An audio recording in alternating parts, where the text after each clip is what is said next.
2026 FIFA বিশ্বকাপের group C এর শেষ ম্যাচে স্কটল্যান্ডকে 3-0 গোলে হারিয়ে দাপটের সাথে নকআউট পর্ব নিশ্চিত করেছে পাঁচবারের বিশ্ব চ্যাম্পিয়ন ব্রাজিল।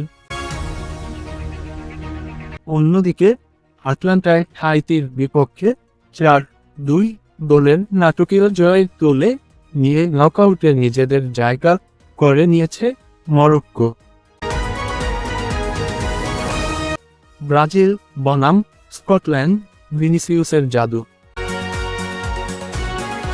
ফ্লোরিডার মিয়ামি স্টেডিয়ামে স্কটল্যান্ড বিপক্ষে ম্যাচের শুরু থেকেই বলের নিয়ন্ত্রণে এগিয়ে ছিল ব্রাজিল।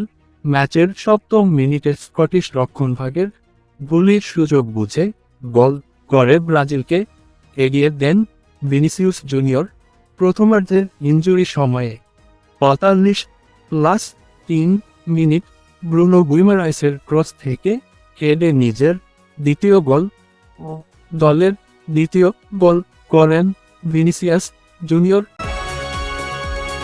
দ্বিতীয়ার্ধে 60তম মিনিটে ম্যাথিউস কুনহা আরও একটি গোল করলে বড় ব্যবধানের জয় নিশ্চিত হয় ব্রাজিলের। এই জয়ের ফলে গ্রুপ সি এর চ্যাম্পিয়ন হিসেবে পরবর্তী রাউন্ডে পা রাখল ব্রাজিল। ম্যাচ শেষে আসল টুইস্ট ছিল যখন দীর্ঘ 3 বছর পর হলুদ জার্সিতে আজকে স্কটল্যান্ডের বিপক্ষে অপেক্ষার অবসান ঘটিয়ে মাঠে ফিরেছেন নেইমার।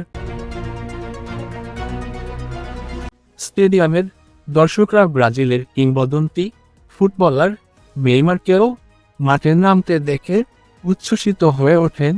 তবে পরাজয়ের ফলে স্কটল্যান্ড এখন সেরা তৃতীয় দলের তালিকায় থেকে পরের রাউন্ডে যাওয়ার অপেক্ষায় প্রহর গুনছে।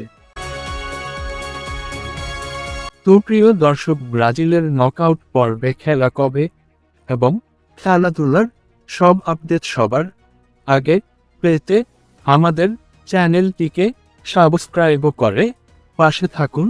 আল্লাহ হাফেজ।